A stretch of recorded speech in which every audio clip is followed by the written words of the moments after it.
Hey guys, my name is Matamil, and today's challenge, a lot of you for quite some time have been wanting me to use the stationary tow turret to kill the enemy in Battlefield 4.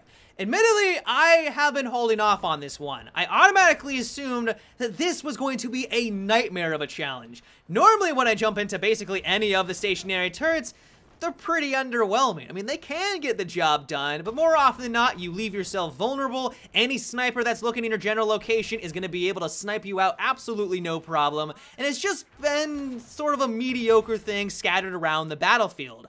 Ironically, while I would not say that they're amazing in the slightest, once you get a basic understanding of how these things perform and you understand the mechanics, you can pull off some pretty impressive kills.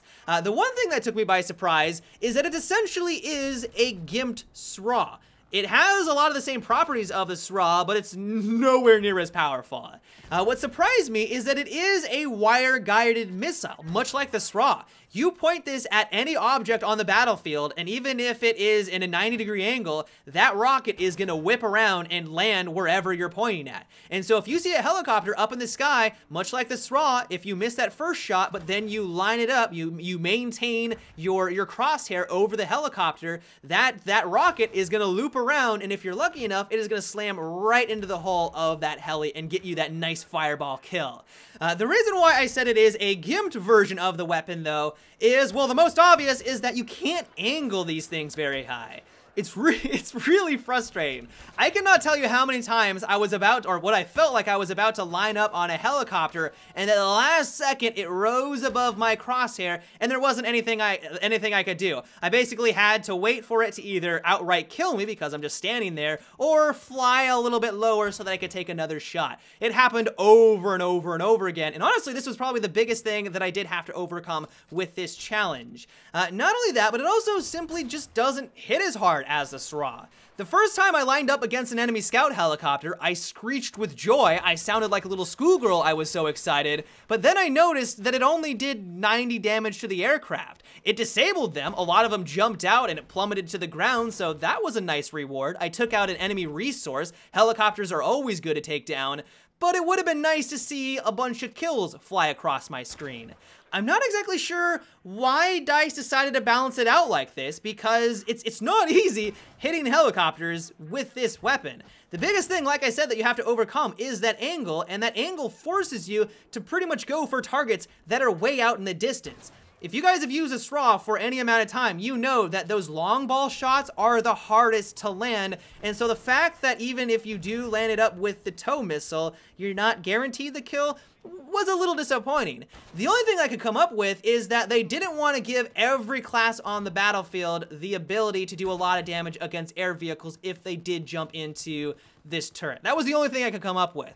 Not exactly sure if I agree with that because of all the things I just said, but that was the only thing that I could come up with. A little disappointing, but it is a little bit understandable. One thing that really took me by surprise, though, and honestly, this aspect is even better than the way that the SRA mechanic works, is that if you fire a rocket while you're in the turret and you die halfway through the travel, the rocket will continue on with its path and not slam into the ground like the SRA does.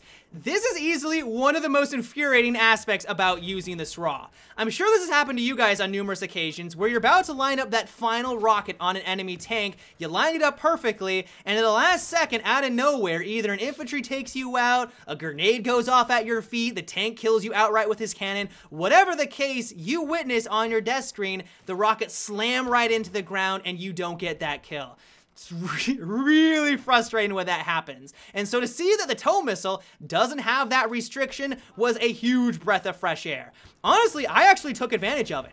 There were moments where I knew I was dead. I was out in the open, I was low on health, the tank had me in his sights, and instead of just sitting there accepting the death and not retaliating, I fired another rocket at him. I knew that as long as I lined it up reasonably well, since he was pretty close, that there was no way that he was going to be able to dodge out of the way. I also knew that one more rocket was going to take him out, and while I was going to die, I accepted that fact. He was also going to be on the receiving end of that death, and I was going to get that nice fireball in the kill cam.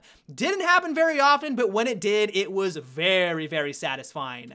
Another tricky aspect about this challenge, though, was simply finding maps where the turrets weren't located in random, ridiculous locations. You wouldn't think that this would be all that big of a problem, but for whatever reason, I don't know why DICE does this, but they always put their turrets in really wonky spots on the map. It was really bad back in Battlefield 3.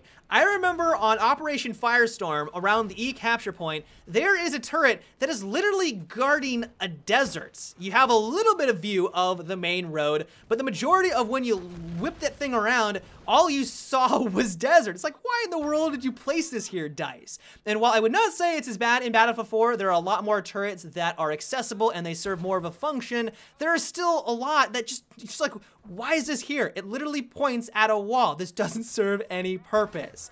The map that I had the most success on clearly was Gold Mud Railways. As long as my team was able to hold on to the A and B capture point, I had free reign to fire a bunch of rockets at helicopters or tanks that were trying to take those two capture points. Still wasn't easy, don't get me wrong, but at least they were in locations where I had line of sight on a majority of the enemy vehicles. But yeah, guys, that is about it for today's challenge. I hope you enjoyed. If you have a loadout that you would like me to try next, let me know down below. This is a series that is based off of your guys' recommendations, and so if there is a weapon with a terrible combination of attachments or a gadget that you would like me to use exclusively, let me know down below. But until tomorrow, have a good one and take it easy.